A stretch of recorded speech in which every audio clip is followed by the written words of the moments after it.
Ok. Porque eu estou sentindo necessidade de equalizar um pouco o conhecimento para que tenhamos uma paz na questão do que se crê e do que se ensina na igreja, né?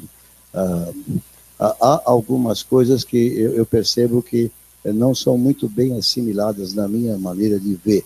Então, eu vou trabalhar nisso, em nome de Jesus.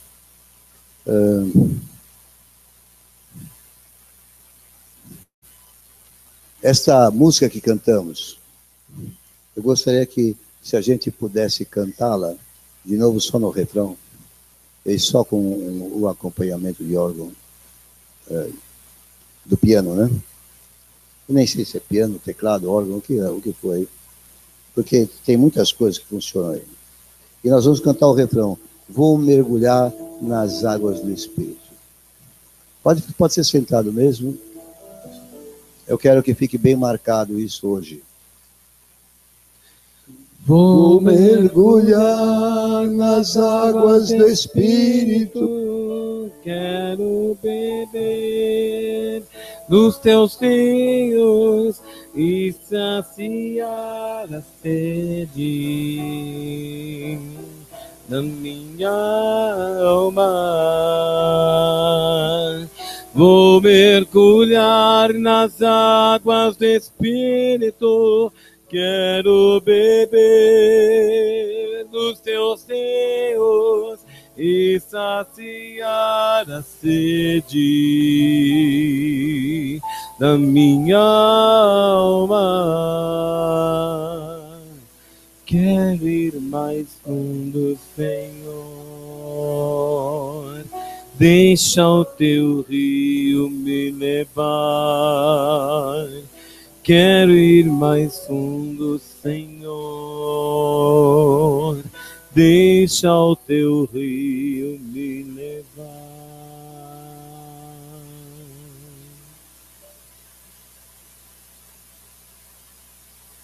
Leitura básica hoje, introdutória, é Ezequiel 47, versos 1 a 12.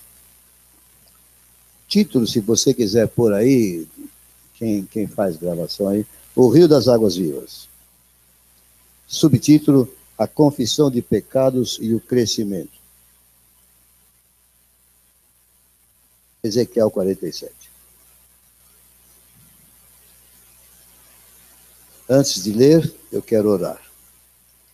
Eu quero que você ore primeiro um pouquinho, aí eu vou entrar na oração. Feche seus olhos, levante as suas mãos. Se quiser ficar de pé, fique à tua vontade. Você ore agora por este momento de palavra e de ensino. Ore com instância. Pode orar pentecostalmente. Você pode ficar sentado, mas abre a tua boca e emita sons.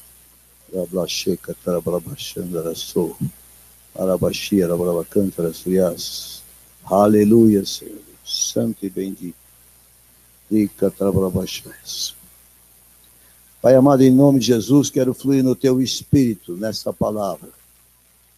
E quero exalar um perfume bom do Senhor Jesus.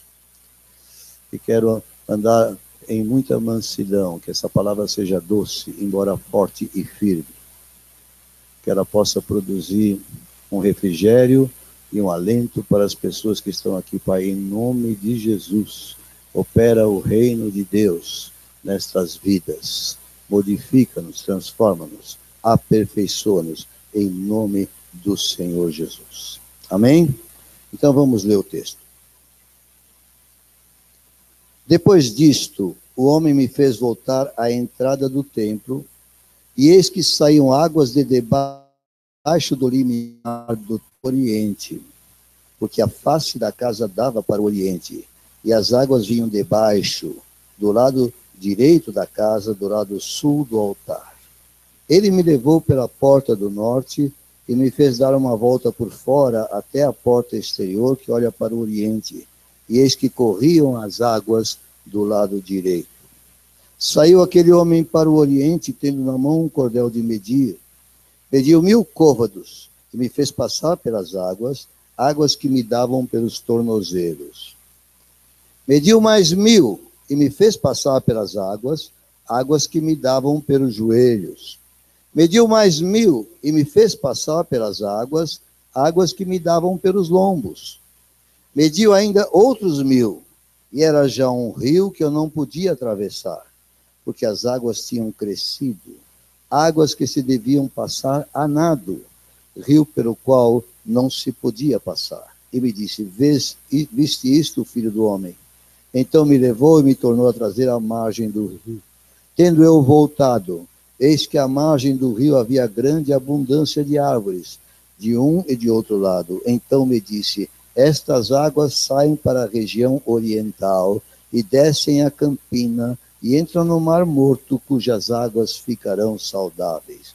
Toda criatura vivente que vive em enxames viverá por onde quer que passe este rio, e haverá muitíssimo peixe, e aonde chegarem estas águas tornarão saudáveis as do mar, e tudo viverá por onde quer que passe este rio. Junto a ele se acharão pescadores, desde En-Gedi até En-Eglaim. Haverá lugar para se estenderem redes. O seu peixe, segundo as suas espécies, será como o peixe do mar grande, em multidão excessiva. Mas os seus charcos e os seus pântanos não serão feitos saudáveis, serão deixados para o sal. Junto ao rio, as ribanceiras de um e de outro lado, nascerá toda sorte de árvore que dá fruto para se comer. Não fenecerá a sua folha, nem faltará o seu fruto. Nos seus meses produzirá novos frutos. Porque as suas águas saem do santuário, o seu fruto servirá de alimento e a sua folha de remédio. Passagem linda, maravilhosa, cheia de muitas nuances, mas é só a introdução. Eu não posso entrar muito em todos os pormenores aqui. Gostaria até de poder, mas não dá. Só vou salientar que essas águas saem da base do templo. Nós sabemos que o templo do Senhor há uma pedra angular. Qual é a pedra angular? É a rocha. Essas águas brotam da rocha e correm para o oriente. E elas são águas vivas, porque elas produzem vida por onde quer que passe. Mas eu quero entrar num aspecto aqui, que é o seguinte: a cada 500 metros, mais ou menos 1000 côvados, cerca de 500 metros, especialmente que em Ezequiel o côvado é um pouquinho maior do que o normal. Ele tem mais 4 dedos de acréscimo, mais cerca de 7 centímetros, então dá uns 51 centímetros. Então, a cada 500 metros o rio se aprofunda. Na verdade, ele vai se aprofundando. A cada medida você constata que ele está mais profundo. O primeiro entendimento é que o rio se avoluma e se aprofunda quanto mais se anda nele. Diga, andar. O segundo entendimento é que ao andarmos no Espírito, e eu lembro aqui que Colossenses 2,6 diz, se vivemos pelo Espírito, andemos no Espírito. Aquele que recebeu o Senhor Jesus, da mesma maneira que recebeu, deve andar. E nós recebemos pelo Espírito, andamos pelo Espírito. Amém? E aí nós vamos nos aprofundando nele, em Cristo, deste rio, até mergulharmos totalmente. Por isso eu destaquei este cântico. Isso claramente nos sugere que, apesar de que quando chegamos a Cristo, por causa da sua obra consumada, que quer dizer obra completa, nós também estamos completos. Isso é posicionalmente. Mas há um crescimento a experimentar dia a dia. Porque no começo as águas tocam o tornozelo, depois elas chegam ao joelho, em seguida elas se aprofundam e a altura chega aos lombos, e depois já não dá mais para passar a pé, é preciso atravessar a nado, ou mergulhar de uma vez nelas. Amém? É interessante, quantos prestaram atenção na abertura do culto? Só você prestou atenção na abertura do culto? Ninguém mais prestou atenção. Só ela, porque só ela levantou um dedinho assim, tímido. Quantos prestaram atenção na abertura do culto? Vocês sabem qual foi o texto lido?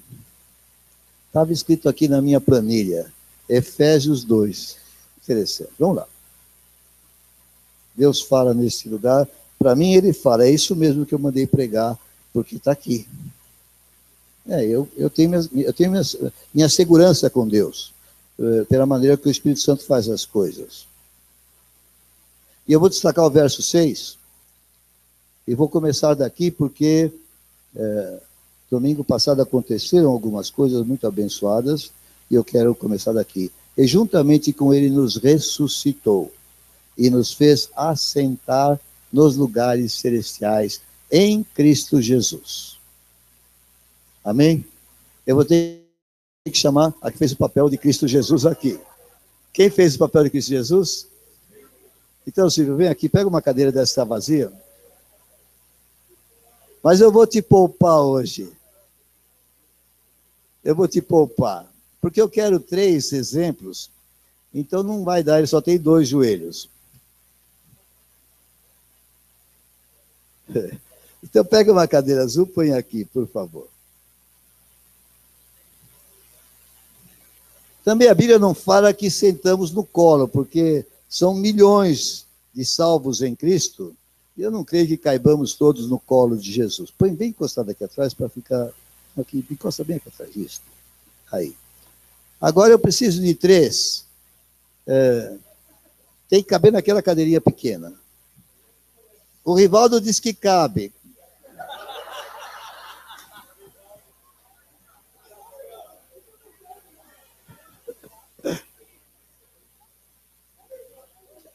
Essa menina cabe. Pega uma cadeira lá. É melhor, separa 2 ali, deixa uma só para ela. Ok? Essas pessoas... Fica naquela primeira lá, por favor. Uma põe do lado de cá, Silvio. Põe uma para cá, é isso. Isso. Chega um pouquinho para a sua. Aí. Um segundo. Voluntários. Eu queria uma pessoa um pouquinho mais madura, mas ainda... porque eu vou chamar uma pastora. Vou adiantar. Creuza, você senta aqui. Se você couber, senão a gente arranja um jeito. Não, dos pastores foi ela que eu escolhi. Você está se apresentando, Stephanie? Você quer, né? Hã? Eu vejo você, a elétrica aí. Aceito também um pouco d'água, por favor. Cabe? Dá para ficar aí? Amém.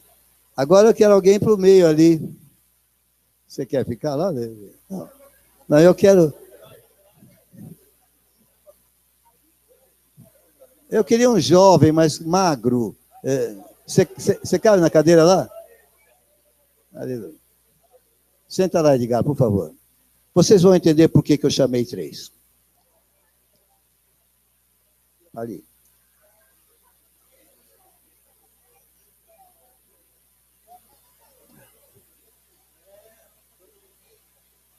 Este capítulo, é possível que eu libere vocês daqui a pouco, mas por enquanto fique aí, mas eu acho que, pelo meu desenvolvimento, acho que vai ficar até o fim. É evidente que esse capítulo 2 de Efésios está falando da conversão e de como passamos para a salvação, da morte para a vida. E quando nós passamos da morte para a vida, a Bíblia fala que ele nos fez assentar nos lugares celestiais, onde está Jesus assentado hoje, estamos assentados lá de maneira permanente. Esta é a nossa posição real, no âmbito espiritual da nossa vida, porque ainda estamos aqui na carne, de modo que, mas estamos ali, e é o nosso lugar, o lugar que ele nos destinou, que ele nos reservou em Cristo. Ele quem? O Pai, né? Aleluia. Vamos ver alguns versículos de Efésios, porque aqui está um retrato da obra consumada, estamos aí. Mas eu quero ler versículo 11 do capítulo 2. Portanto, lembrai-vos de que outrora vós, gentios na carne, chamados incircuncisão por aqueles que se intitulam circuncisos na carne, por mãos humanas, e aí ele vai explicando alguma coisa do nosso estado naquele tempo e do estado para o qual fomos transportados. No verso 21, ele fala, no qual todo edifício bem ajustado cresce para santuário dedicado ao Senhor, e nós somos parte desse edifício, né? Mas no capítulo 3, o verso 1, está escrito, por esta causa, Paulo, sou um prisioneiro de Cristo Jesus por amor de vós, gentios. E aí ele começa a falar mais um pouco sobre o mistério de Cristo, que está no verso 4, e ele vai falando que pela igreja, no verso 10, a multiforme sabedoria de Deus se torne conhecida dos principados. Então ele vai falando do propósito de Deus em Cristo de fazer todas essas coisas conosco. E o capítulo 3, verso 14, está, por esta causa me ponho de joelhos diante do Pai.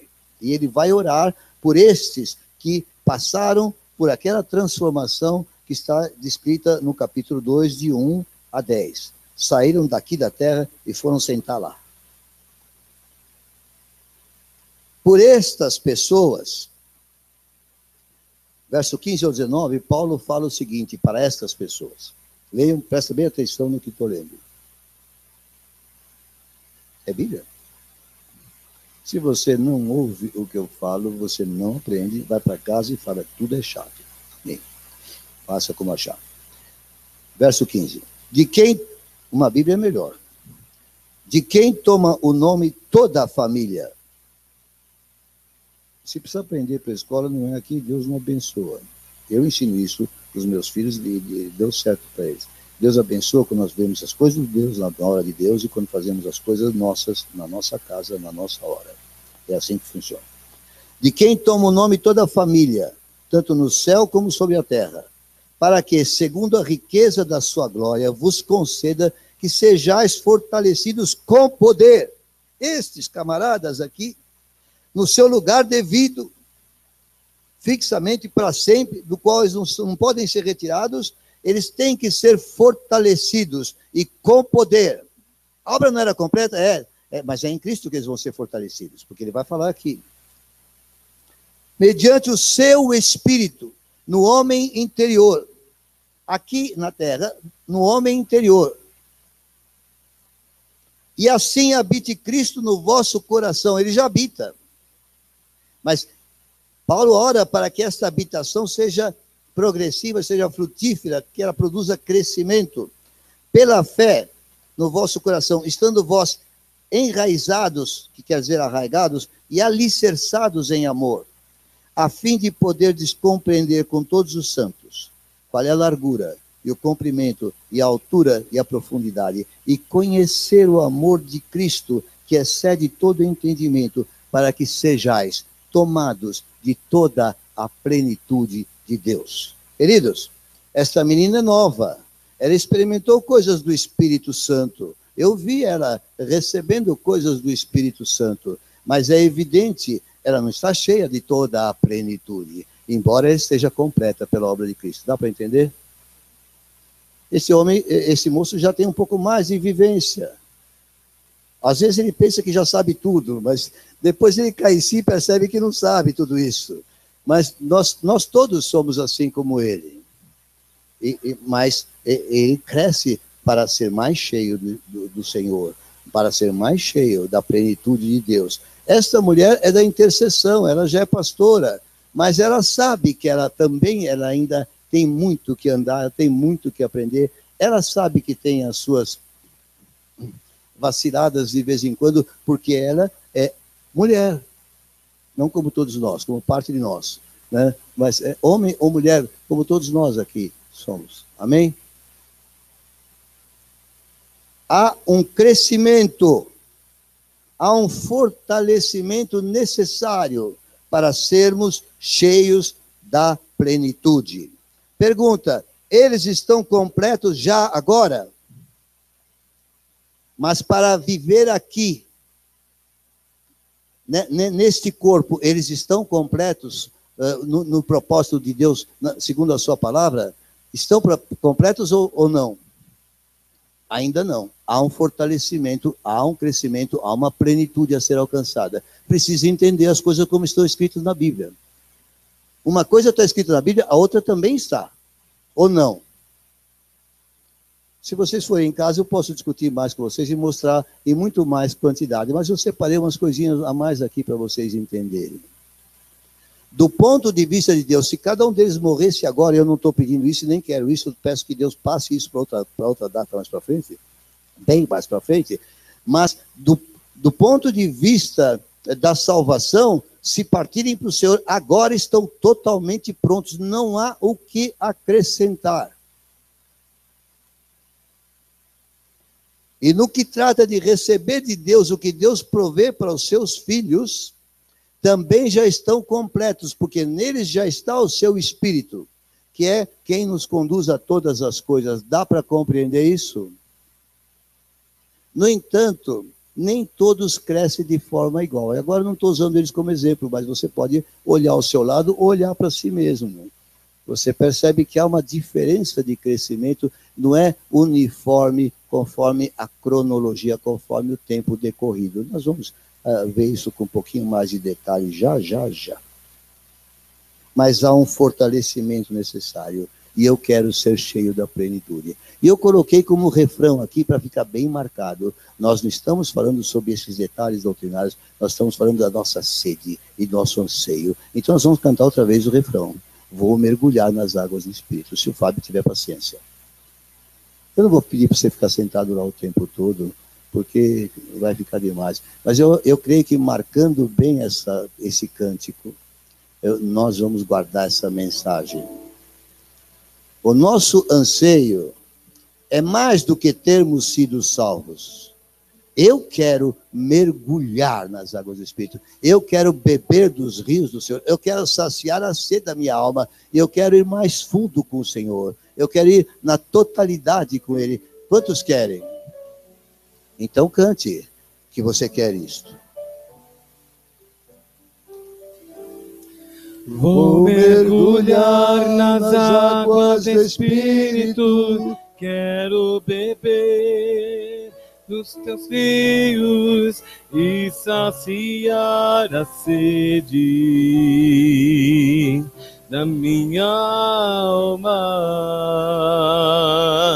Vou mergulhar nas águas do Espírito, quero beber dos teus rios e saciar a sede da minha alma. Quero ir mais fundo, Senhor, deixa o teu rio me levar. Quero ir mais fundo, Senhor, deixa o teu rio me levar.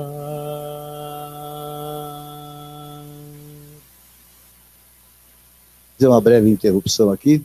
Primeiro porque naquela ânsia de pregar, eu acabei esquecendo que eu tinha uma preciosidade para apresentar ao Senhor esta noite. Já está sentado, não, ainda não, ela precisa decidir por si. Mas é a Helena que está aqui hoje, mas eu não vou poder apresentar agora porque eu já comecei a pregação, mas depois da ceia nós faremos a apresentação, só para você não ficar ansioso, eu resolvi declarar agora, né? E a vovó já está pensando em puxar a orelha, então eu fico mais em paz aqui, glória a Deus.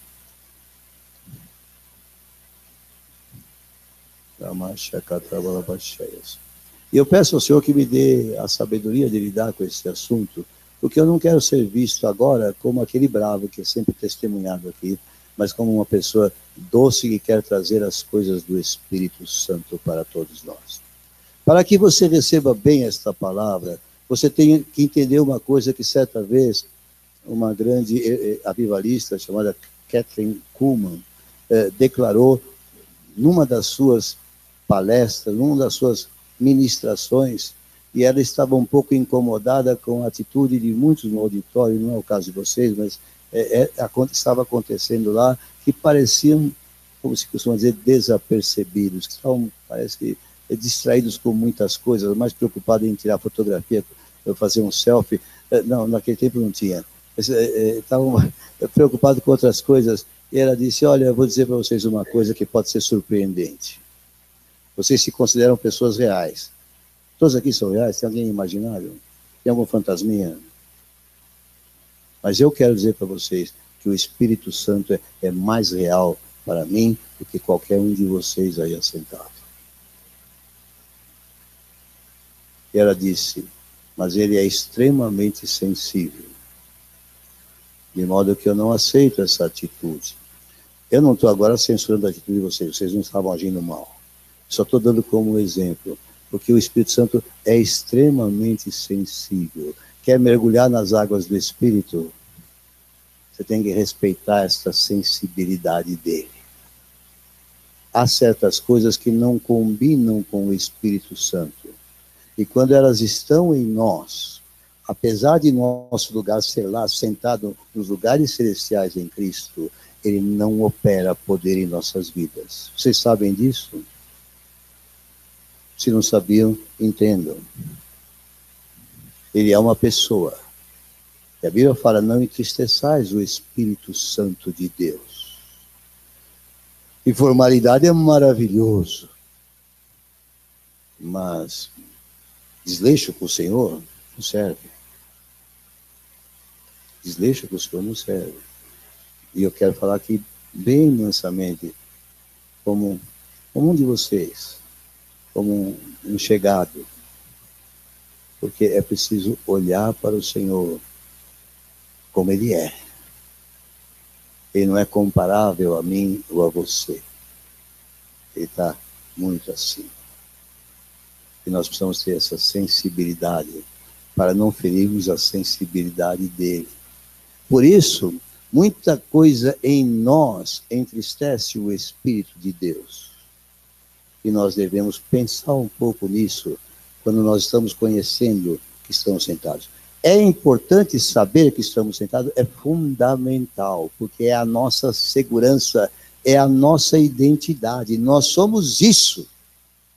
E se alguma coisa você percebe que está discrepante, que está fora disso, saiba, não é o propósito de Deus. Deus tem coisa melhor. Pode ser diferente.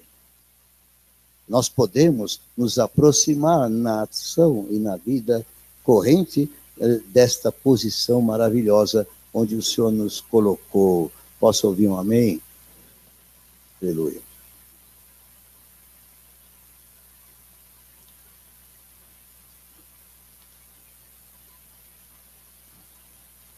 Mais uma coisa que eu preciso dizer, é que eu podia ter dito logo no começo, escapou. Segunda-feira, pastor Silvio nos convidou gentilmente para almoçarmos, junto com o pastor José e com o pastor Juan Carlos. E eu quero testemunhar para vocês, para que vocês entendam bem o caráter pacífico dessa palavra, caráter íntimo dessa palavra. Não é de polêmica nem de discórdia, porque nós tivemos uma comunhão excelente ali, discutindo ou conversando sobre as coisas de Deus em nossa vida. Ele com o testemunho dele, nós com o nosso. É verdade isso que eu estou falando, Zé, você foi testemunha. Até ganhou um sorvetaço, uma taça de mousse maravilhosa, que ele estava ficando sem, mas isso é outra história, depois eu conto para vocês. É verdade isso que eu estou falando? Amém. Então, isso aqui vem para complementar e para tirar uma certa inquietação, que eu sei que provocou em muitos. E eu vou falar algumas coisas até um pouco ousadas aqui, mas eu vou falar no mesmo espírito dócil e manso, de irmãos que se amam e que vão passar a eternidade juntos. Não sei se você já cogitou disso. Você caiu na besteira de estar em Água da Rocha e me aturar. Mas, de repente, o Senhor me põe de teu vizinho, lá no céu. E é a eternidade. Então, vai ser a bênção total. Vai ter que aguentar, não tem jeito. Tem a recíproca, eu também vou ter que aguentar vocês. Mas, o que eu queria colocar?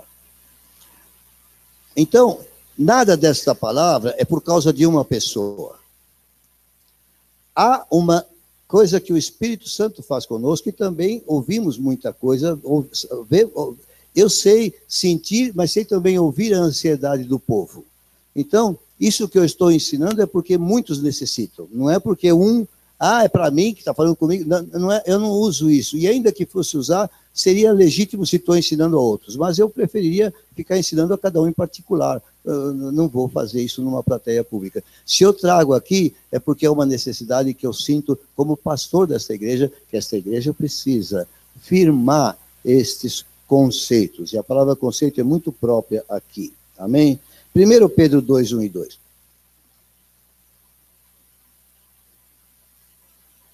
Eu tenho que fazer isso depressa, porque é longa a palavra, eu não quero cansar demais vocês. Eu vou ler como está aqui, 1 Pedro 2, 1 e 2. Despojando-nos, portanto, de toda maldade e dolo, de hipocrisias e invejas, e de toda sorte de maledicências, desejai ardentemente, como crianças recém-nascidas, o genuíno leite espiritual, para que por ele vos seja dado crescimento para a salvação. E vou ler o 3 também, se é que já tendes a experiência de que o Senhor é bondoso. Essa palavra só é dita para quem já está sentado aqui. Ela não é dita para incrédulos. Essa palavra é para crentes. Mas estes crentes são tratados aqui como crianças recém-nascidas. E ele coloca aqui algumas coisas que devem ser tiradas das crianças. Maldade, dolo, hipocrisias, invejas e maledicências.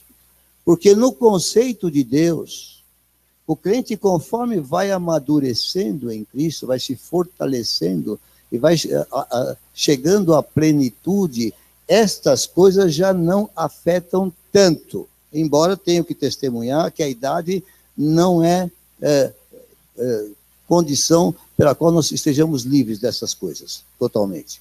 Mas melhora bastante. Somos crianças recém-nascidas quando chegamos a Cristo, apesar de sermos completos nele. Hebreus 5, 11 a 14. Eu não estou contraditando a pregação de domingo, como eu disse, ele também crê isto. Porque eu citei Efésios 6, eu não sei se esqueci de pôr aqui, acho que não, eu vou chegar. Para ele, e ele não teve como, ele também crê, há uma luta. E nós vamos tratar um pouquinho dessa luta. Hebreus 5, 11 a 14. A esse respeito, diz, eu acho que é Paulo que escreveu essa carta, temos muitas coisas que dizer e difíceis de explicar, porquanto vos tendes tornados tardios em ouvir. Crentes assim, sentados aqui, se tornam também tardios em ouvir. Pois, com efeito, quando deviam ser mestres atendendo ao tempo decorrido, tendes novamente necessidade de alguém que vos ensine de novo. Às vezes a palavra de Deus precisa ser repisada nas pessoas. Porque às vezes ela é roubada do nosso entendimento. Porque nós vamos nos acumulando com algumas coisas e de repente esquecemos daquilo que já aprendemos ou não aplicamos mais. Quais são os princípios elementares dos oráculos de Deus? Assim, os tornastes como necessitados de leite e não de alimento sólido. Ora, todo aquele que se alimenta de leite é inexperiente na palavra da justiça, porque é criança. Se esta mulher aqui, não vou perguntar a sua idade, mas pode se imaginar. Se esta mulher aqui agasalhar certos sentimentos, se ela colocar no coração que tal pessoa ela não visita mais, embora seja dos meus parentes, eu não visito mais porque não vou com a cara do que está fazendo, não quero saber, não vou, eu briguei e não vou lá. Se essa mulher faz isso, ela está como criança. É o que está dizendo aqui. Mas o alimento sólido é para os adultos, para aqueles que pela prática têm as suas faculdades exercitadas para discernir, para compreender, para enxergar, não somente o bem, mas também o mal. Tá? Estão entendendo? Estão acompanhando? Há necessidade de alimentos diferenciados para cada crente, apesar de todos eles serem completos em Cristo, estarem assentados lá. Isso nos defende.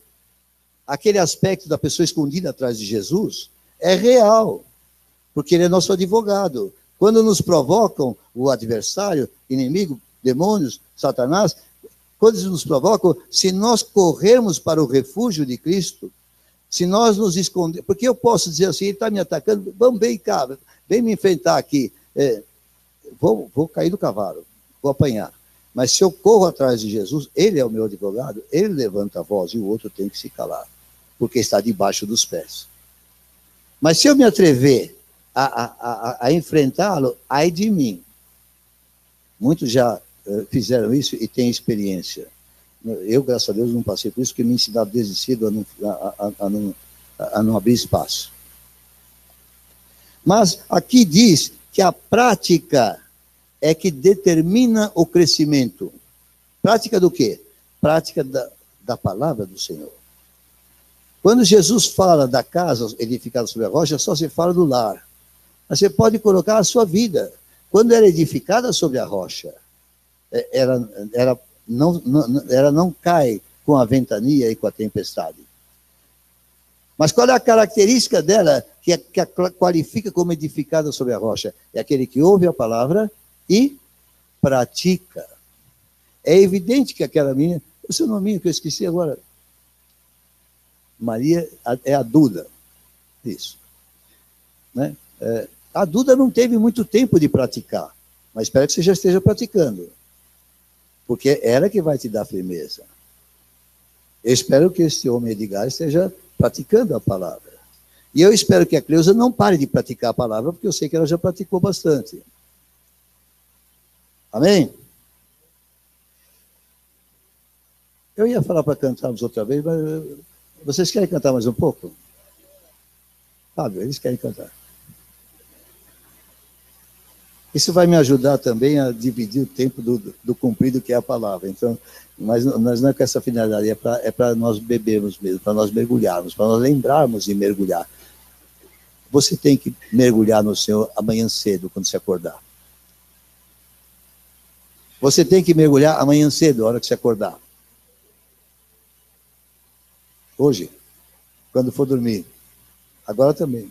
Vou mergulhar. Eu estou certo, nem precisa mais.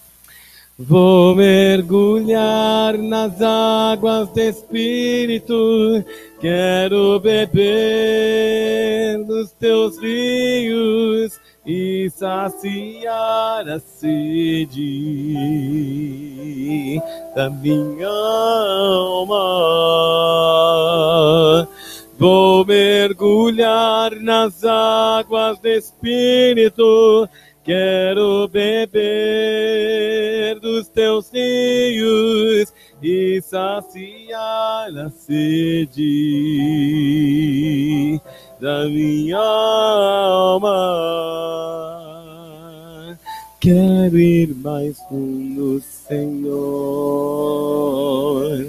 Deixa o teu rio me levar.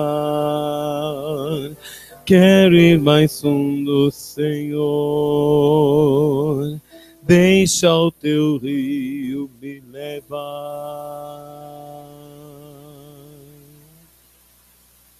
11 a 14. 1 Coríntios 3, 11 a 14. Está incômodo ficar aí? Tá. Tudo bem? 1 Coríntios 3, 11 a 14.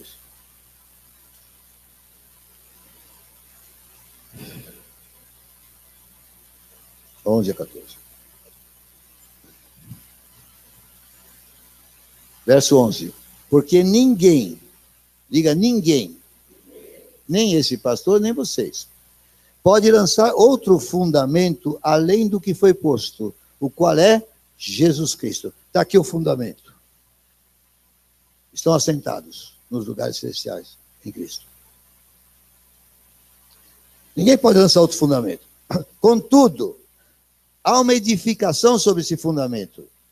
Se o que alguém edifica sobre o fundamento é ouro, prata, pedras preciosas, madeira, feno, palha, manifesta se tornará a obra de cada um, pois o dia a demonstrará, porque está sendo revelada pelo fogo. E qual seja a obra de cada um, o próprio fogo provará. e se permanecer a obra de alguém que sobre o fundamento edificou, esse receberá galardão. O que nós constatamos aqui?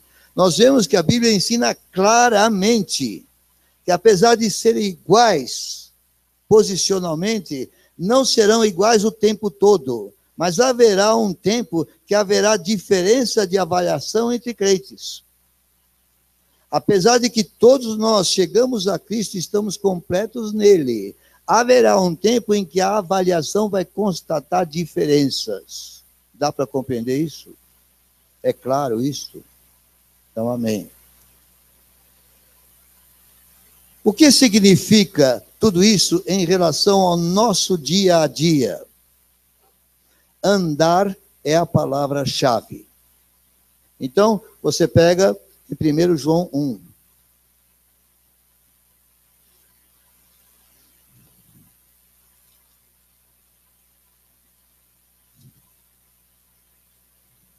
E aqui eu quero dizer para vocês alguma coisa sobre esse monte de livro aqui.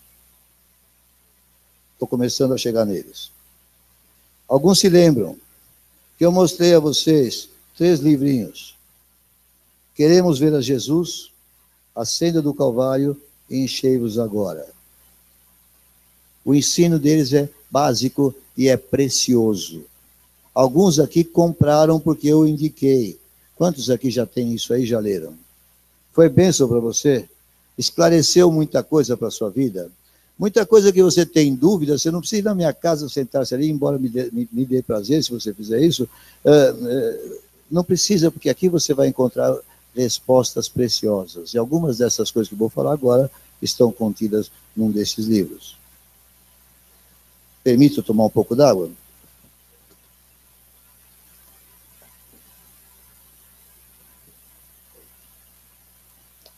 Primeiro João 1, 5 a 7. Ora, 1 João 1, 5 a 7. Está esquentando. Ora, a mensagem que da parte dele temos ouvido, obrigado, e vos anunciamos, esta, que Deus é luz, e nele não há treva nenhuma. Se dissermos que mantemos comunhão com ele, e andarmos nas trevas, mentimos, e não praticamos a verdade.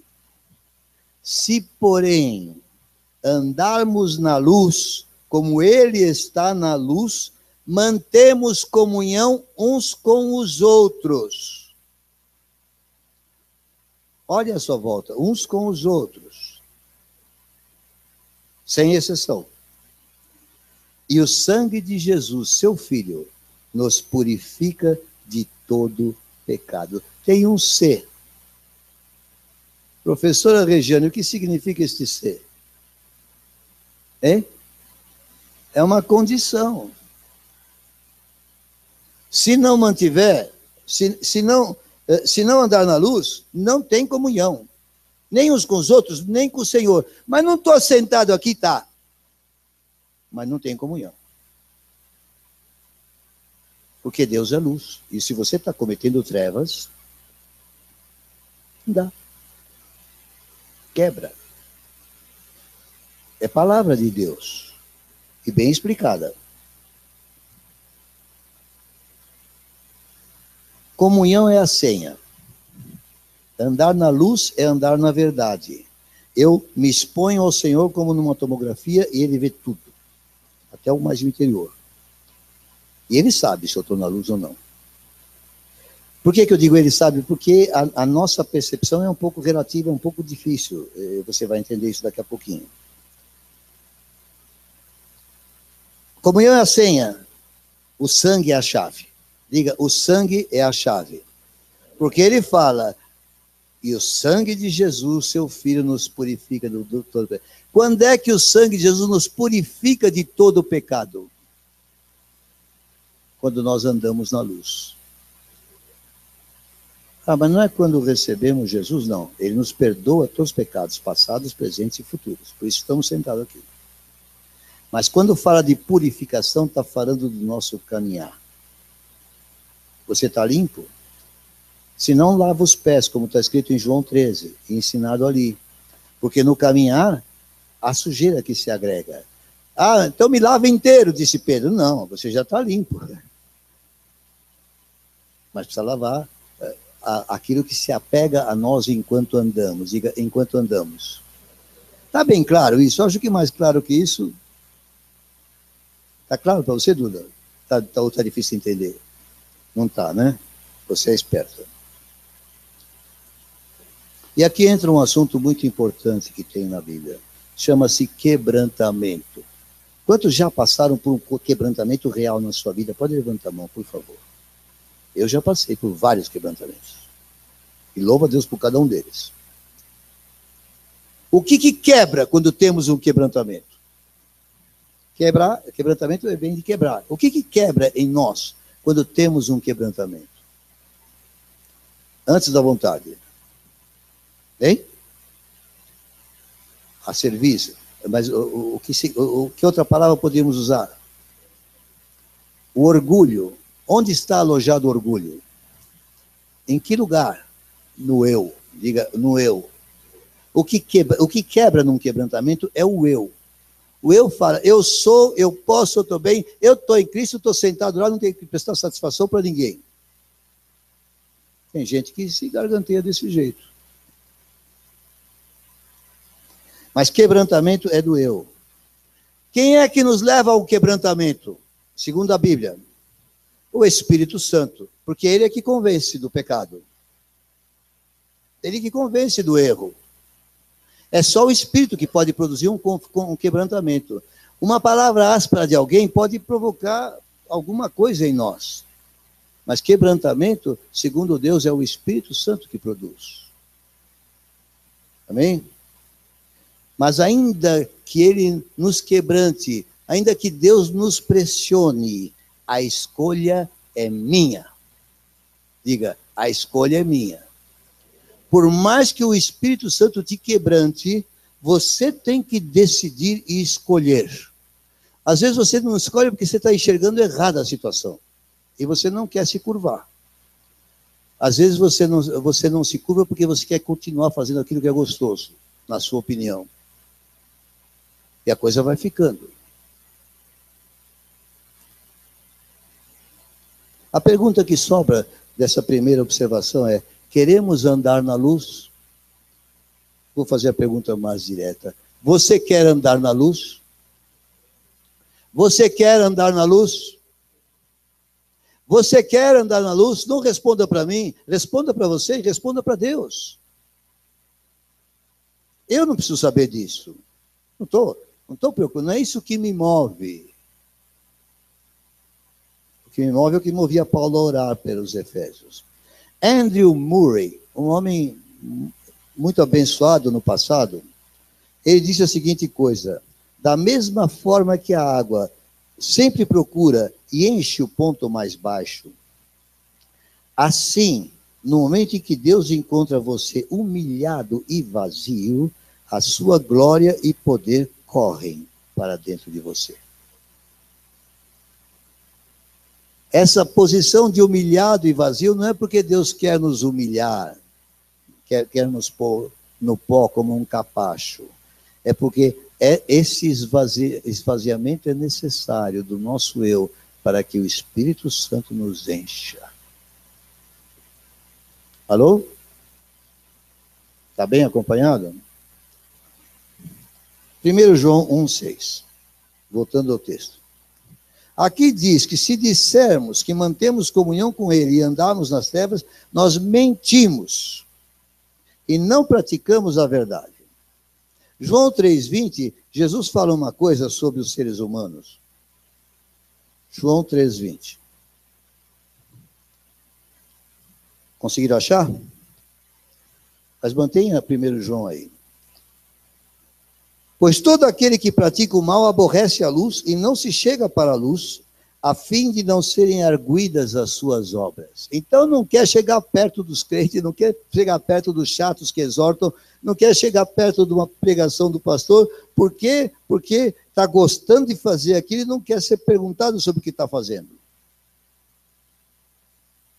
É a sentença que Jesus deu. Ele sabe das coisas. Posso ouvir um amém? Ele sabe das coisas. 1 João 1,8. Voltamos lá.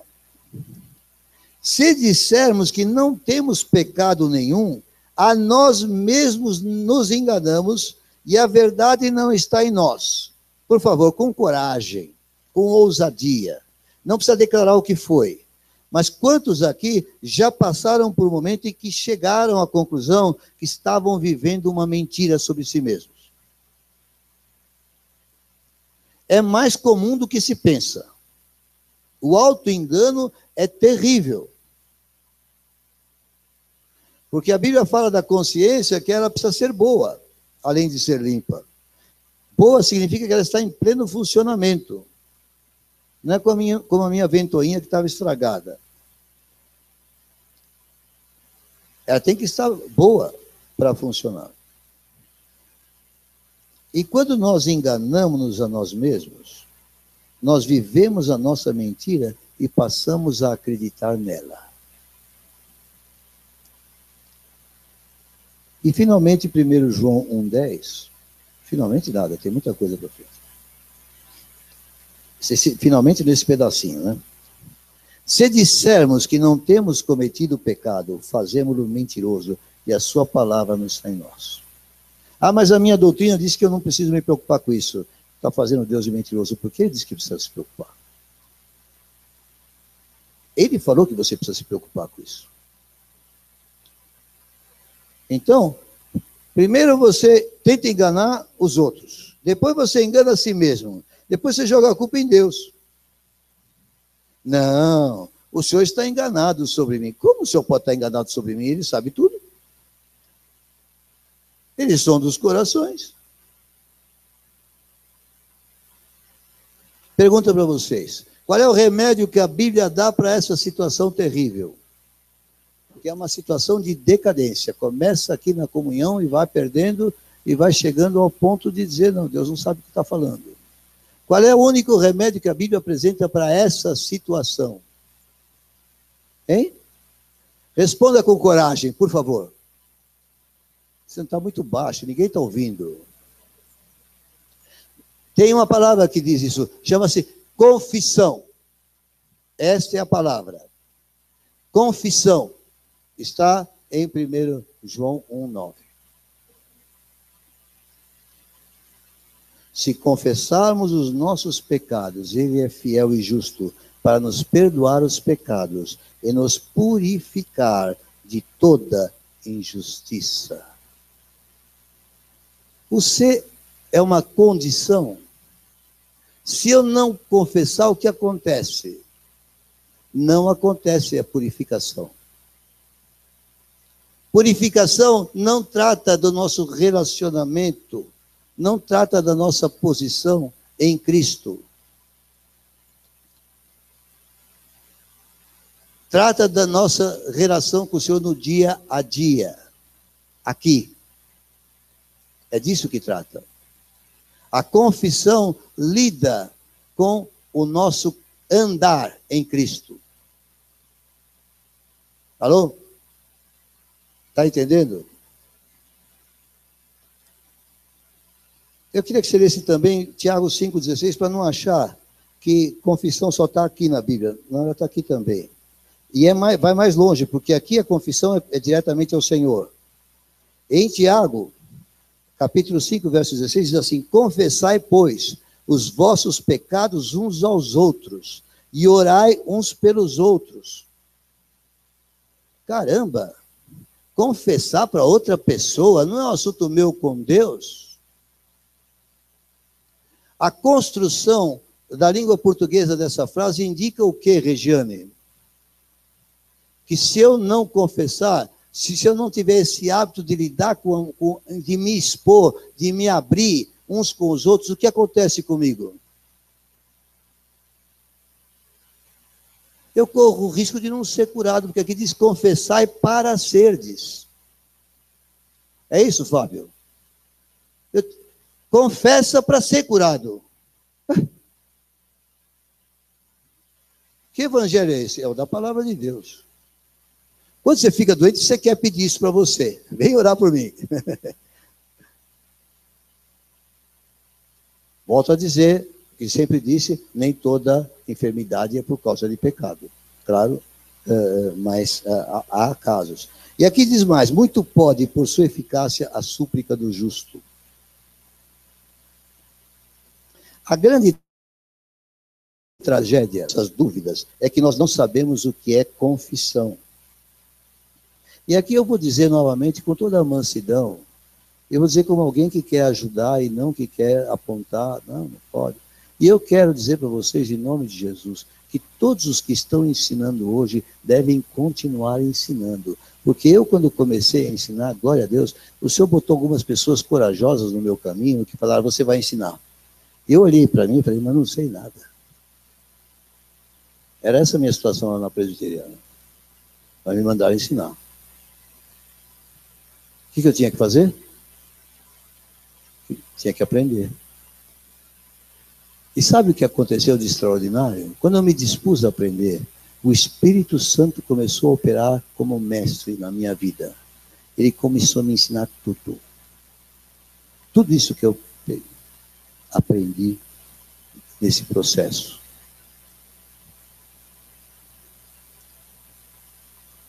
Vocês são o meu atestado. Paulo já falou isso na carta aos Coríntios. Vocês são o meu atestado. Porque vocês me aturam aqui todo dia. Não sei se é por causa do cafezinho, mas o fato é que vocês estão aí, ou por causa do ar-condicionado, não sei. Deixa para lá. Deixa para lá. Mas, aí eu vou trazer um ensino que talvez não tenha sido passado corretamente por nós, igreja. Aí eu me louvo também de algumas coisas que eu tenho recebido de feedback. Eu tenho pastores ministrando, eu tenho pessoas que não são pastores, eu tenho pessoas que são presbíteros, tenho pessoas que não são presbíteros que estão ministrando, deve continuar fazendo. Não estou falando isso aqui para inibir ou para parar, mas eu digo para aperfeiçoar, diga para aperfeiçoar. Amém? Não é o bravo que está aqui está o mansinho, o sossegadinho, o doce. Diga, o pastor doce. Hoje é o pastor doce.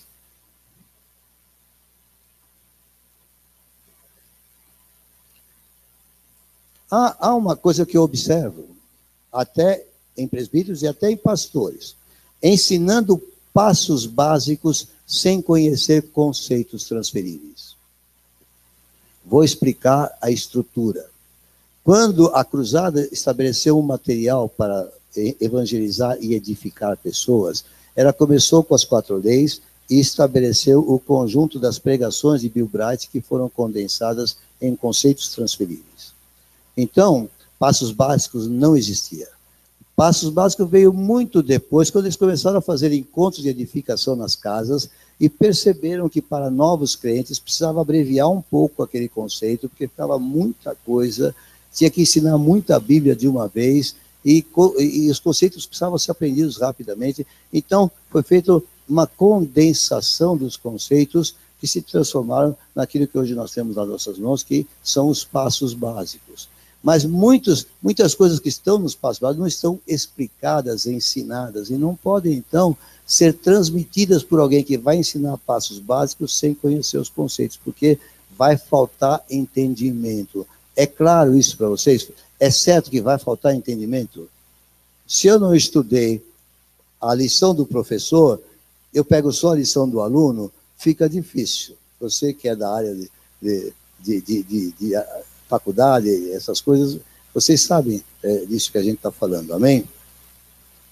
Então eu trouxe aqui meu conceito transferível. Olha que coisa velha. Eu achei aquele que não tinha achado, fiz cópia. Agora achei o original. É o conceito número 2.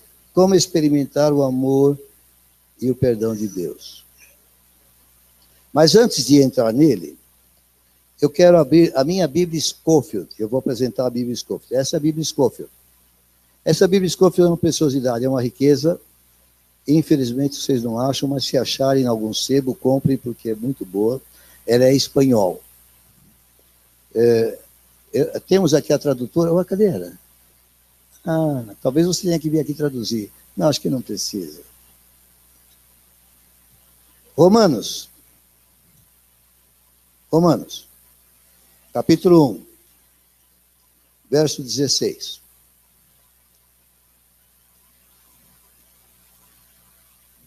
Porque no me avergüenzo del evangelho, porque é poder de Deus para a salvação a todo aquele que crê, ao judeu primeiramente e também ao grego.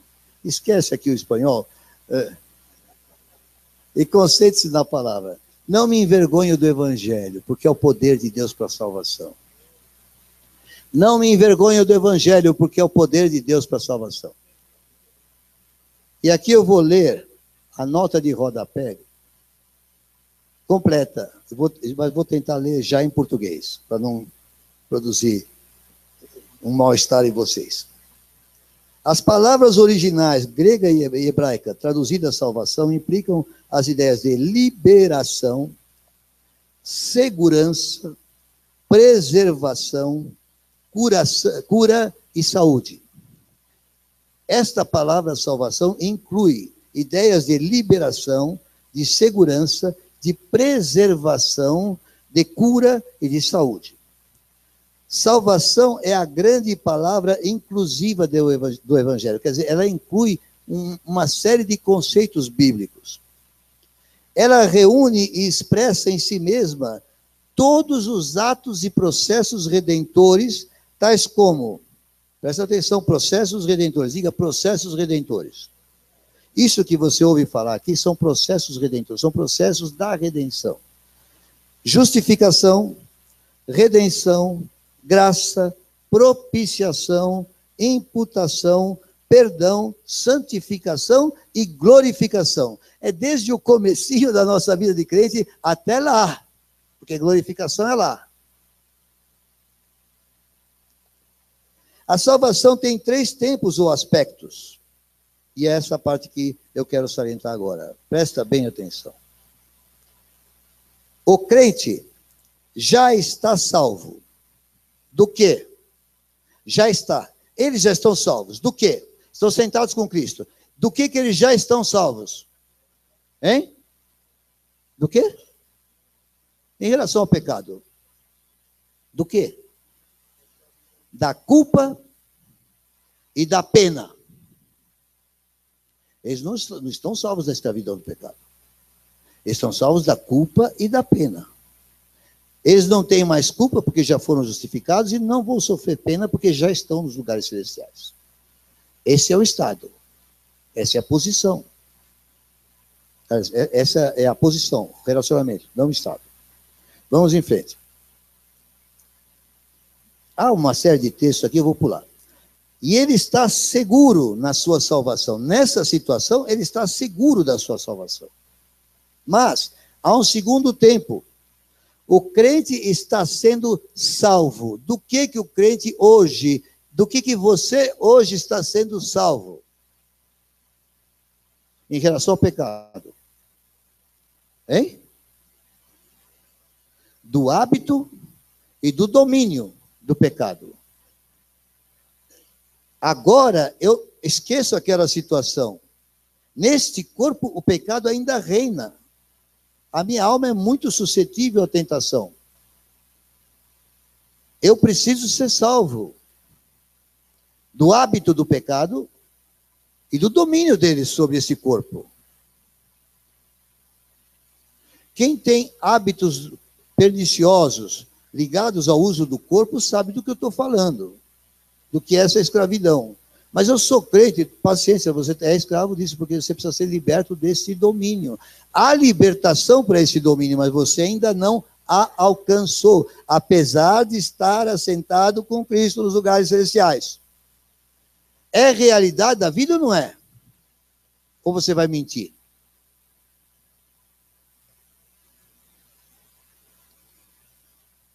Então ele ensina aqui. Está sendo salvo do hábito e domínio do pecado. Mas há um terceiro tempo. O crente será salvo em relação ao pecado. Do que o crente será salvo? Da presença do pecado. Exatamente isso. Quando isso vai acontecer? quando o Senhor nos chama à sua presença, nós somos transformados e seremos como Ele é. Agora, o pecado fora.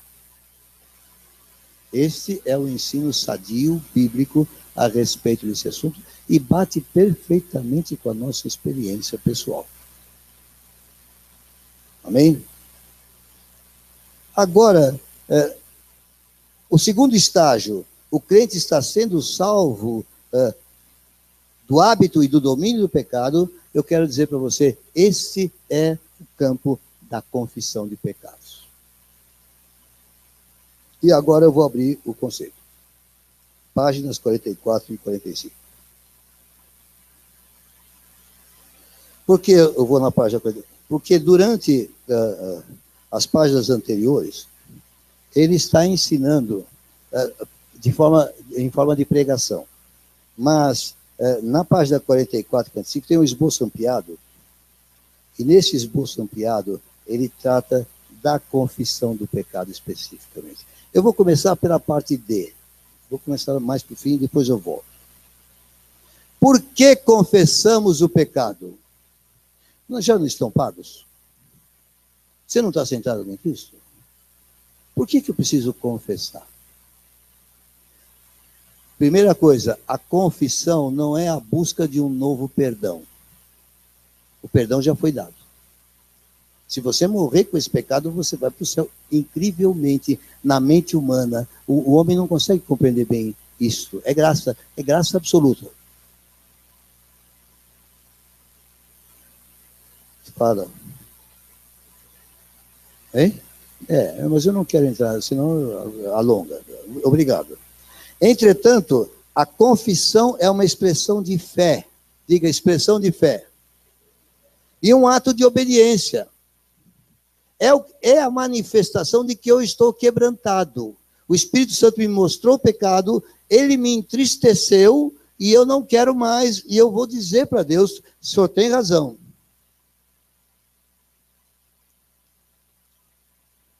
Pelo qual Deus torna real em nossa experiência aquilo que Ele já fez por nós pela morte de Cristo. Torna real, diga, torna real na minha experiência aquilo que já foi conquistado e que me garante aquele lugar. E se nos recusarmos? Se nos recusarmos a confessar nossos pecados, tornamos-nos carnais e andamos nas trevas, em vez de andarmos na luz do amor e do perdão de Deus. Simples, isso já foi ensinado em 1 João capítulo 1. Em outros textos da Bíblia também. Agora, o que é realmente a confissão, já que não é a busca de um novo perdão? Eu vou ler como está aqui. O homem carnal pode utilizar-se da solução de Deus, deixar a vida de altos e baixos e tornar-se um cristão espiritual pela prática da respiração espiritual. Quantos já ouviram falar de respiração espiritual? Quem nunca ouviu falar? Está ouvindo agora. E ela se baseia em exalarmos. Ao confessar nossos pecados, nós botamos para fora, como na respiração, nós jogamos fora o gás carbônico e as outras impurezas, de acordo com a promessa de Deus em 1 João 1,9. O que está incluído na confissão? Primeiro, reconhecemos que nosso pecado ou pecados são erros e entristecem a Deus. O meu quebrantamento me leva a dizer, eu concordo com o senhor, que o senhor está triste por causa disso. Segundo, reconhecemos que Deus já perdoou nossos pecados, passados, presentes e futuros. A verdadeira confissão cristã não pede perdão, ela apenas reconhece, obrigado pelo que o senhor já fez. E a base é a morte de Cristo na cruz por nossos pecados. E o terceiro ponto é o arrependimento. Nós mudamos nossa atitude em relação àquele pecado específico e buscamos o poder do Espírito, uma transformação do nosso jeito de agir. Está bem claro? Preciso repetir? Não, você compra o conceito ou recebe da igreja, a igreja até distribui isso aqui, para que você aprenda. E aí tem o exalar, né? confessar os nossos pecados é um requisito para assinar. Se você não esvaziar, como disse o Andrew Murray, Deus não pode te encher. Esvazia o copo, porque a água viva está aí para ser posta. Cheio, o copo não vai receber água. Posso ouvir um amém? Qual é a base do nosso perdão? É a morte substitutiva de Cristo na cruz por nossos pecados. Se você é cristão, seus pecados já foram perdoados. Você não pode acrescentar nada ao que Cristo já fez por você na cruz. Lembra de domingo passado? Não foi dito isso? Você deve simplesmente, pela fé, aceitar o perdão e a purificação de Deus. Bom, esse é o ensino sobre confissão de pecados. Esta igreja crê isto. Se você ensina na igreja, por lealdade, você deve ensinar isto. Não estou dizendo para você parar de ensinar, estou dizendo, busque entender melhor. Esse pastor tem toda a disposição de sentar-se com você, ensinar. Há muito mais coisa, não cabe num culto, mas nós temos que lidar com o nosso tempo como está aqui. Amém? Vamos para Efésios 6,10, e agora sim estamos chegando no final. Tem coisa bonitinha ainda. Efésios 6,10. Eu sabia que ia ser cumprido, mas nem peço desculpa porque precisava ser. Quantos estão aprendendo?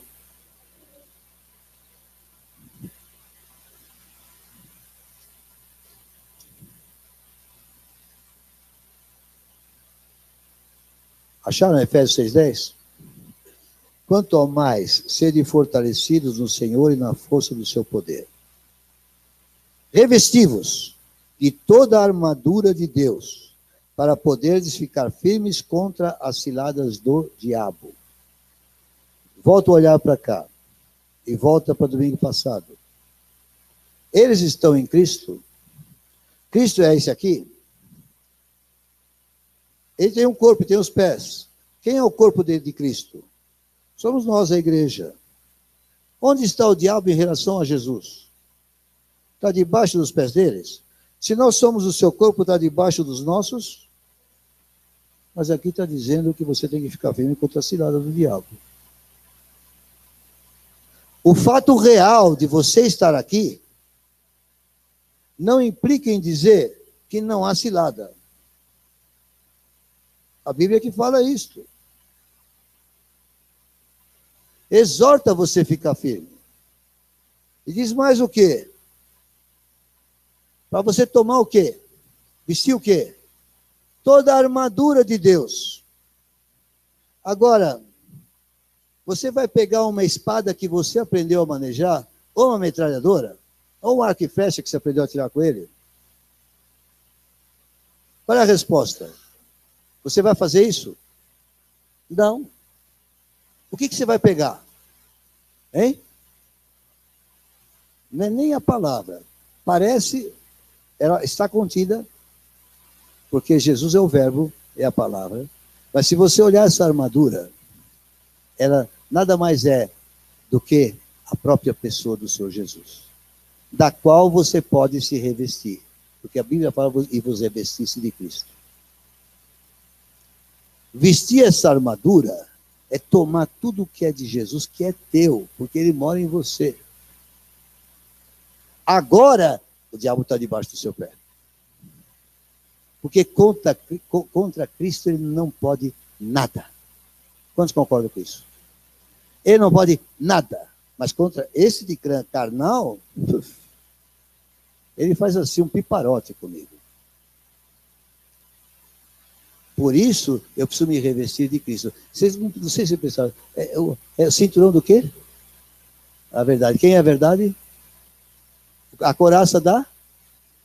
Quem é a justiça? O capacete da? Quem é a nossa salvação? A espada do Espírito? Quem é? Quem é a palavra de Deus? Amado, você não estava errado. Quem é a palavra de Deus? O Senhor Jesus é o verbo. E ele é o que trouxe o evangelho da paz. Quando você calça as sandálias do evangelho da paz, você está se vestindo dele. A Bíblia não exorta você a lançar qualquer força tua. Ela simplesmente fala, você tem direito àquela posição, agora se revista dela, porque no seu andar do dia a dia você se distrai.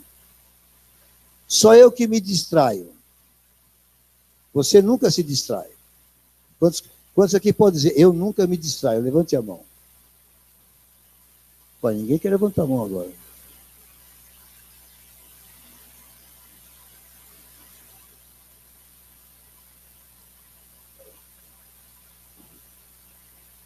E eu vou falar aqui alguma coisa sobre a questão da legalidade.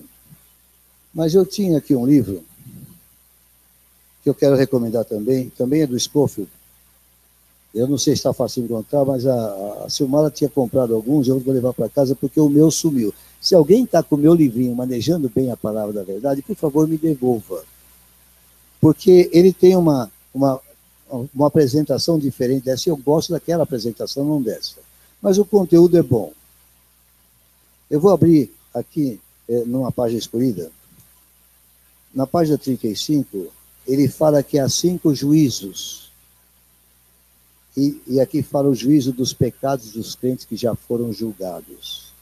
E aí fala que o juízo segundo é a disciplina do crente quando comete pecado. Ocasião, qualquer momento. Lugar, qualquer lugar. Resultado, castigo. E põe aqui os textos que falam desse assunto. O Senhor fala que nos disciplina quando pecamos. Está na palavra. 1 Coríntios 11, 31, 32, Hebreus 12, 7, está aqui.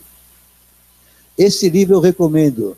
Todo que é ministro nesta casa, seria bom que buscasse ter um desse e começasse a se aprofundar neste ensino. Posso ouvir um amém?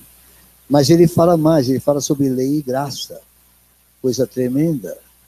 3 possíveis erros no que diz respeito à lei e à graça. Eu vou brevemente falar disso, é teologia, mas eu vou falar porque eu quase não menciono.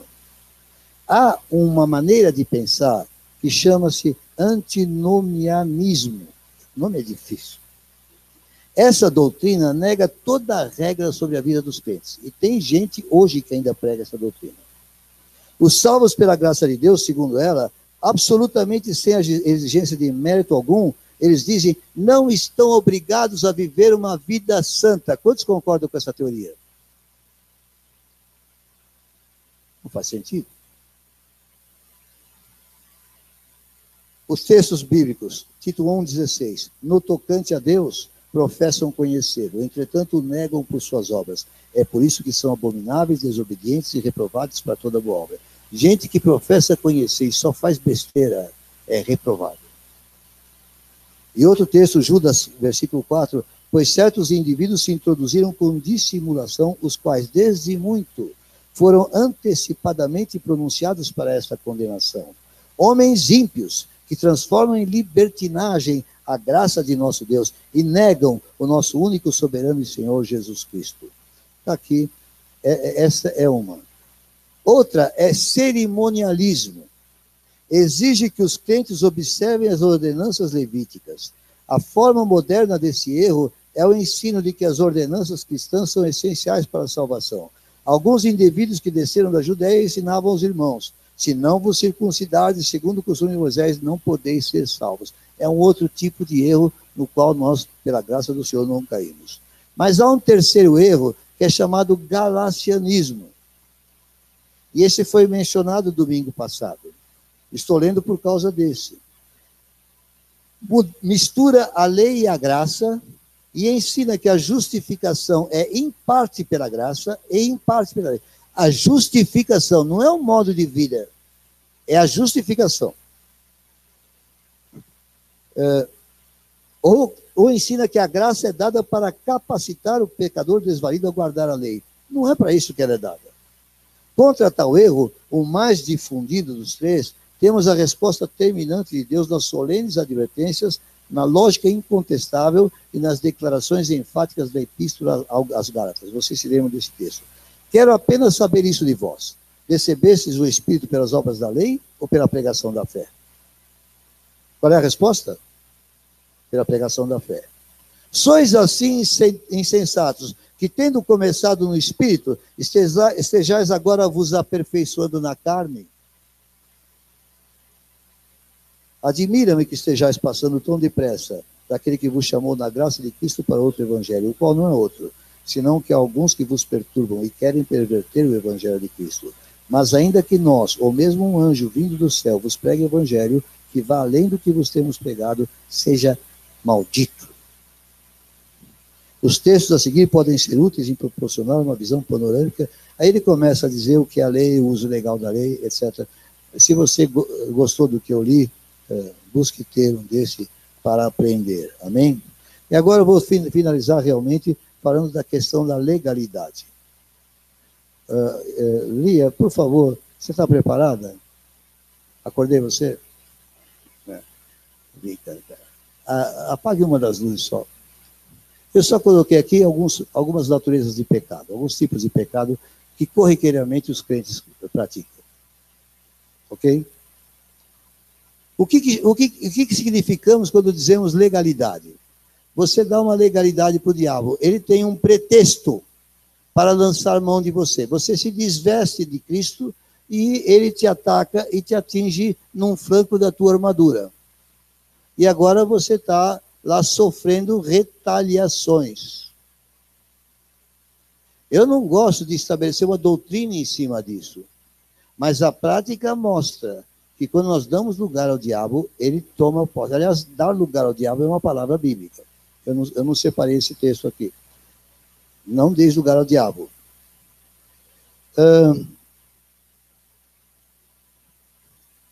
Quando eu comecei a andar com o pastor Bartimeu, e ele foi levar para lidar com demônios, ele dizia, eu tomo umas precauções. E ele disse, uma das coisas que eu faço antes de entrar numa casa é orar e certificar-me de que eu estou debaixo do sangue de Jesus. O que significa isso? Eu submeto a Cristo a minha vida, para que ele escaneie pelo seu Espírito, para que me lembre de alguma fraqueza que eu tenho. Porque já aconteceu com muitos servos de Deus, que vão ministrar e dão ordens, e em nome de Jesus te ordeno, e o diabo simplesmente fala através da boca daquela pessoa, e aquilo que você estava fazendo ontem, que eu sei que você estava fazendo lá na tua casa, ou lá em tal lugar que você foi. E aí, o crente desprevenido enfia a viola no saco e vai embora. Ele falou, não corra esse risco, certifique-se de que os teus pecados estão confessados. Aplica o sangue a eles, antes de se meter na luta.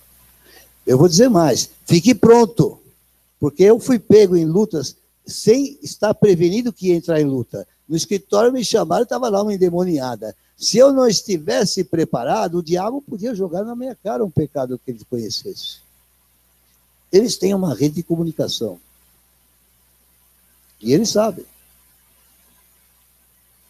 Isso é uma coisa séria. Quem lida com evangelismo agressivo sabe que essas coisas acontecem pá. E nunca é pelo meu mérito. Uma vez o diabo acusou, você também, o que você é? Eu falei para ele, eu não sou nada, eu sou um pecador, mas sou lavado no sangue de Jesus. E ele calou a boca e precisou obedecer. Posso ouvir um amém? Então nós temos aqui alguns só, para você entender o que é esse assunto de confessar os pecados. Ressentimento, mentira, falta de perdão, roubo e outras cositas más que você pode lembrar-se e acrescentar. Agora, quando confessamos ao Senhor, nós fazemos isso que você está vendo. O que nós fizemos? Nós aplicamos o sangue de Jesus. E agora, você mal consegue distinguir o pecado. Eu pedi que deixasse um pouco aparente para ilustrar a gravura, senão você só vê uma mancha vermelha. Porque o que acontece é que o sangue purifica de tudo. De tudo. É este o efeito prático daquilo que nós estamos ensinando. Agora preste atenção em uma coisa. Obrigado, Lia. Todo o seu esforço só para esse momentinho, mas acho que foi muito importante. Por favor, acenda a luz outra vez. Quantos aprenderam alguma coisa com essa exposição? É necessário confessar ou não é? Agora, presta atenção. Nós não somos ritualistas. Nós não somos cerimonialistas. Quando nós falamos de confissão, nós não estamos falando de um ato formal, com começo, meio e fim. Não sei se você me entende. Outro dia na igreja eu fui mal criado com um crente. Isso acontece muitas vezes, eu tenho que fazer isso muitas vezes. Eu fui, inadvertidamente, eu não queria ser, mas de repente fui. O Espírito Santo me constrange, ele me pressiona. E eu concordo com Deus. O que eu posso fazer? O que eu posso fazer se já aconteceu? Me respondam, me ajudem. Eu confesso para Deus. Eu sei que o Senhor se desagradou. Eu agradeço que eu sei que o pecado está perdoado. Mas a minha consciência me pesa. Eu não consigo carregar isso aqui. Eu estou entregando ao Senhor. Porque o Senhor perdoou.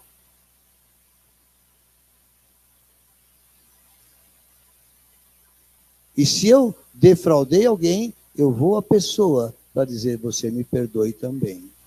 Porque nós temos que ter uma consciência limpa com Deus e com os homens. Você está entendendo? Eu não preciso marcar com o padre um confessionário e ficar atrás de uma gradezinha para ficar falando as minhas besteiras para alguém ficar ouvindo. Quando se fala de confessar os pecados uns aos outros, é porque a pessoa não está conseguindo se livrar do problema. Então ela vai a uma cura interior ou a um aconselhamento. Porque a cura interior é um processo feito em massa para lidar com a pessoa. Se ela não quer confessar os seus pecados, tudo bem, não venha para a cura interior. Ninguém é obrigado. Para ser membro de Água da Rocha, nós não fazemos exigência disso. Agora, se você acha que precisa, vá lá para falar a verdade. Porque sabe o que acontece quando você mente a um servo de Deus? O que acontece quando você mente a um servo de Deus? Você está mentindo a Deus. Está escrito na Bíblia.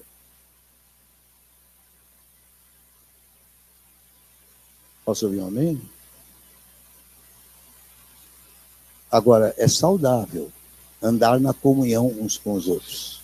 Ser transparente dentro da casa de Deus. É saudável, é bom. Ah, mas eu não confio nas pessoas. Bom, eu confio em Deus. A Bíblia diz que eles não vão levar vantagem sobre mim. No Salmo está cheio de versículos sobre isso. Eles não vão levar vantagem sobre mim, só porque eu ando na verdade. Seria absurdo você andar na verdade e você ser prejudicado. Eu argumentei com Deus quando foi a viagem do México. Há um dia antes da viagem, eu falei para Deus, na calçada do consulado. Eu falei, eu estou sendo impedido dessa viagem e prejudicando outros porque estou falando a verdade. E eu não aceito, porque eu sou ministro do Senhor, o que eu vou pregar na igreja? Eu não tive medo de falar com Deus assim, com todo respeito, com todo o temor de Deus, porque é uma verdade. A verdade não poderia prejudicar, como de fato acabou não prejudicando, ao contrário, serviu para a glória de Deus. Posso ouvir um amém? Eu vou encerrar isso aqui cantando outra vez e vamos parar por aqui. Vou mergulhar nas águas do Espírito. Mas eu quero, antes de terminar, Fábio, espera só um pouquinho. Eu quero dizer mais alguma coisa. Agora, não tem a ver com todo o tema do ensino, mas com um peso que eu sinto na igreja, e alguns intercessores estão sentindo esse peso em casa. Um até me telefonou por causa desse peso. E desculpe, não é para expor ninguém, nem para criticar ninguém, porque aqui é a busca da paz. Eu creio que vocês todos são pessoas de boas intenções e querem servir a Deus. É verdade isso sobre você? É o que eu creio sobre você. Mas também creio que às vezes a gente se distrai, a gente não percebe as coisas, a gente tem certas preferências pessoais, é indubitável que a gente tem essas coisas. E eu percebo que a igreja está passando por uma fase de ataque maligno muito sério, por isso também decidi trazer esse ensino. Um ataque que visa dividir as pessoas da igreja em grupos, para não dizer grupinhos. Esse ataque está em vigor, mas ele não pode vencer se os crentes simplesmente tomarem a sua posição, assentado no lugar celestial. Se você entende que você está lidando com o Espírito Santo nesta casa, não é como na escola, não é como no trabalho, aqui é casa santa. Se você entender isso, você vai falar, não, eu não quero prejudicar. Eu estou fazendo as coisas porque acho que é o certo, acho que é o jeito de fazer, mas se você, indo para casa falar com o Senhor, ele mostrar que de alguma forma, algum procedimento está prejudicando. Sabe como é que você percebe quando algum procedimento prejudica? Quando você pode pensar em 2 ou 3 pessoas que estejam talvez chorando ou se entristecendo por coisas que estão acontecendo, da qual você participa. Ainda que você não seja quem faça, mas só de participar. Se você participando percebe que tem gente aqui ficando triste, saiba, o Espírito Santo está se entristecendo. Deus sabe que me pesa no coração quando qualquer de vocês fica triste. Não tenho medo de falar isso aqui publicamente. Me pesa. Então, eu falo aqui, não como o irado, não como o pastor bravo. Eu falo aqui como manso e como aquele que quer abraçar a cada um. Evite. Às vezes você não está percebendo, mas se por essa palavra, pela atuação do Espírito, você percebe que as coisas que você eventualmente está participando, de repente dá o estalo, caramba, tem gente que ficou de fora. Caramba, tem gente que não está sendo atingido. Eu não quero isso, eu quero o bem de todos. Eu quero ser feliz com todos na casa de Deus. Posso ouvir um amém? Posso ouvir 2 améns? 3 améns? Glória a Deus, aleluia. Vamos nos desarmar e vamos levar em consideração essa palavra, porque esses pecados entristecem o Espírito Santo e tiram o poder da igreja. E de repente a igreja começa a fazer atividades e não tem mais o poder. Eu não quero isso. Por outro lado, eu vou tomar-me de mais ousadia e no mesmo espírito de mansidão, eu vou declarar a palavra de Deus, se eu achar o versículo. Que Deus me dirija a achar.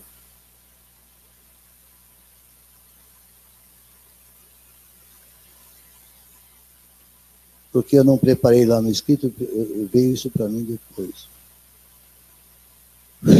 Desculpe, não era para soprar assim.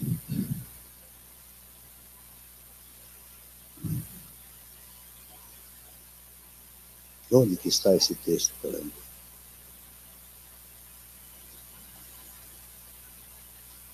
Não posso falar, senão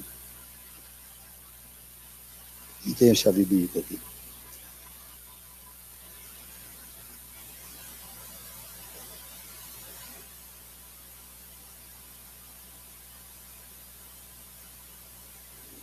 É coisa de improviso, às vezes não dá certo.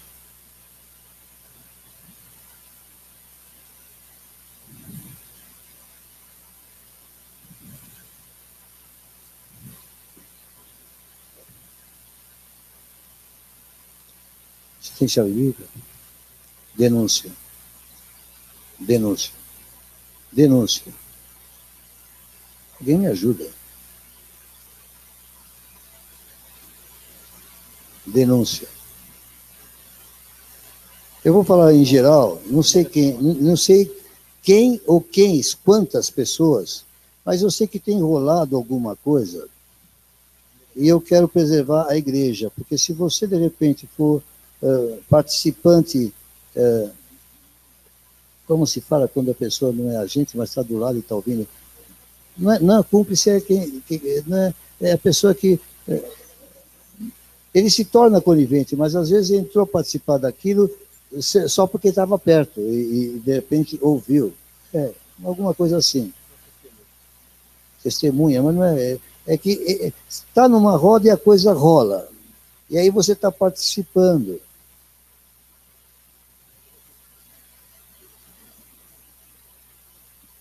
Está chato. Está difícil. Hein? 1 Timóteo? Pode ser. Agora pode ser. Ok, vamos chegar lá. Isso está ocorrendo na igreja, é triste. Mas eu creio que uma pequena exortação mansa pode ajudar. Vou começar em 1 Timóteo 5, de 17, porque tem tudo a ver com o que nós estudamos hoje. Eu não vou terminar sem entrar nisso, porque eu creio que o Espírito Santo pode ajudar, fazer com que cada um tome a sua posição. Se alguém está fazendo achando que está fazendo um bem, mas está fazendo do processo errado, então você muda o processo. Ou você para. Enfim, não é uma palavra que eu estou dizendo porque eu sei quem é essa pessoa. Não é.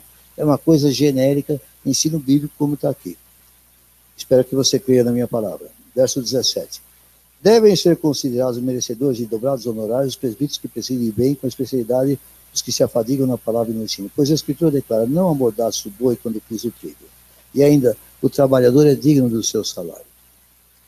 Não aceites denúncia contra presbítero, senão exclusivamente sob o depoimento de 2 ou 3 testemunhas. Quanto aos que vivem no pecado, repreende-os na presença de todos, para que também os demais temam. Amados, suspeita é uma coisa, denúncia é outra. Ficar com má impressão é uma coisa, acusar é outra. Mas quando eu fico com uma má impressão de alguma coisa e falo para mais 2 ou 3 pessoas dessa má impressão, respondam vocês, o que eu estou fazendo? Não é fofoca, eu estou divulgando um assunto que não tem prova. Eu não vou usar essa palavra fofoca, porque a intenção da pessoa não é isso, ela está preocupada e solta, como se fosse ao vento. Mas o que acontece é que isso vai se espalhando e começa a se tornar verdade. Presta atenção no que eu estou dizendo. Eu não vejo má intenção em vocês. Eu os amo. Mas é uma inadvertência, é uma irreflexão. Faça essas coisas irrefletidamente. Porque se há alguma má intenção, deixe isso com o Espírito Santo, ele cuida. Mas eu estou lidando aqui com aqueles que, por nada, estão entrando numa coisa e não estão se apercebendo. O que é melhor fazer se alguma coisa te perturba ou te incomoda? O brasileiro, a nossa cultura acha que é ruim ir falar para a pessoa. Eu digo, é o que menos dói. É você ir para a pessoa e falar, olha, eu não entendi isso que eu vi, explica para mim. Se tiver explicação, você tranquiliza o teu coração e não passa isso para mais ninguém. Você está me entendendo? É difícil fazer isso? Para a nossa cultura é. A gente acha fácil passar para outra pessoa, mas para a própria pessoa a gente não tem coragem de falar. Se fôssemos indígenas, eles lá falam um para o outro, falam na frente do povo todo. Teve uma ceia, o cara não queria tomar, por que você não está tomando a ceia? Você não sabe da instrução da palavra? Fala, não posso, porque fulano tem algo ali. A gente não faz isso, mas índio faz. Não sei se é bom ou se é ruim, mas o fato é que... sendo verdade. Mas vocês estão entendendo? É um tema que perturba. E eu não estou me queixando de maledicência contra mim, porque minhas costas são velhas e bem curtidas, o meu couro é duro. Então, a Silvia, vou tomar como testemunha, ela sabe que eu sofro muito pouco pelo que falam de mim. Mas me dói muito quando eu ouço a respeito de outras pessoas. Primeiro com a preocupação de que seja verdade o que está sendo dito, que também dói. Mas também com a preocupação de que não seja verdade e está fazendo mal. O Espírito Santo, o que ele é mesmo que eu ensinei para vocês? Extremamente sensível. Vou fazer uma pergunta a você, responda com toda a sinceridade. Se alguma coisa semelhante ao que eu declarei está acontecendo aqui, o que acontece com o Espírito Santo na igreja? Ele se entristece. E quando ele se entristece, o que acontece com o seu poder? Ele para de fluir.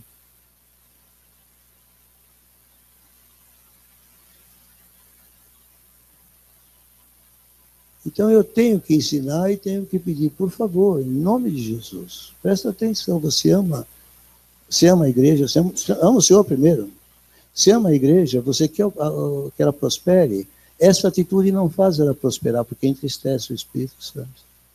Se tem que fazer alguma coisa, vamos fazer. Mas vamos fazer o que a Bíblia recomenda que seja feito. Posso ouvir um amém? Então vamos terminar cantando para poder levar o nosso espírito e depois vamos à ceia. Obrigado. Podem descer mas não desçam no espírito, desçam só no corpo. Tá?